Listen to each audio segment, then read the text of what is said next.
Venus is the closest planet to the Sun after Mercury. It is also the hottest in our solar system.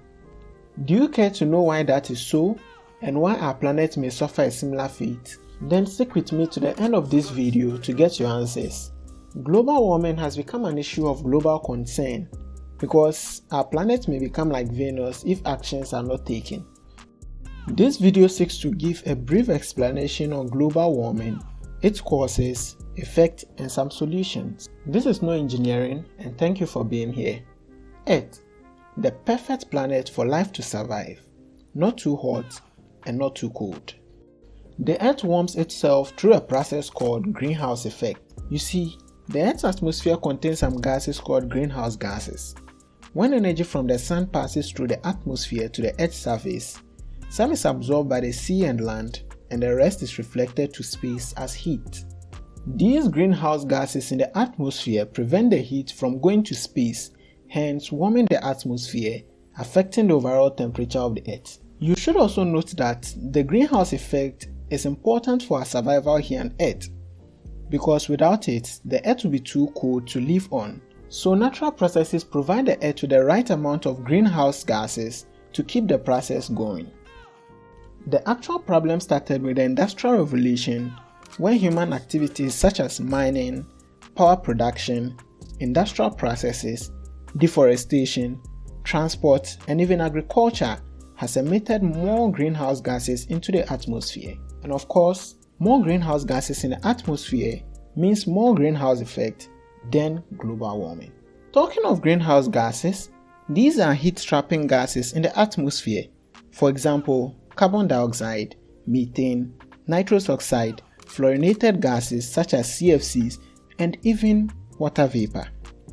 So now how do we define global warming? We say global warming is the gradual increase of the overall temperature of the Earth caused by high levels of greenhouse gases in the atmosphere. Why should we be worried or concerned about the rising temperature of our planet? Global warming has lots of negative effects, but we shall mention a very few.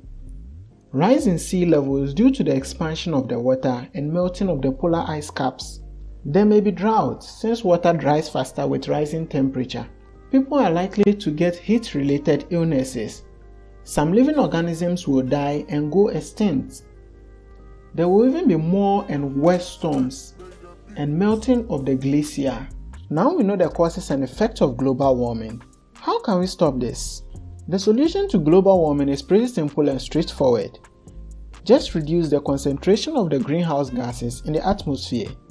These are some activities and habits that can help us. We should rely on clean sources of electricity like the renewables. We should use more clean vehicles like the electric and hybrid vehicles. We should learn to recycle products. We should stay away from fossil fuels. If possible, use more clean mediums of transport like walking, cycling, and public transport. We should develop new low-carbon or non-carbon technologies like hydrogen fuels. We should explore the nuclear power as it emits less but produces more electricity. Note that it is dangerous and requires more attention and care. We should enhance afforestation since plants take down carbon dioxide for photosynthesis and give out oxygen. And finally, we should educate and create awareness like I'm doing now. And now to the mystery of the day. Why is Venus the hottest planet although it isn't the closest to the Sun? Simply because its atmosphere is concentrated with carbon dioxide, which traps lots of escaping heat, hence making the planet hot. The Earth may suffer a similar fate if something is not done to curb the increasing amount of greenhouse gases in the atmosphere. Thank you for watching. See you in another one.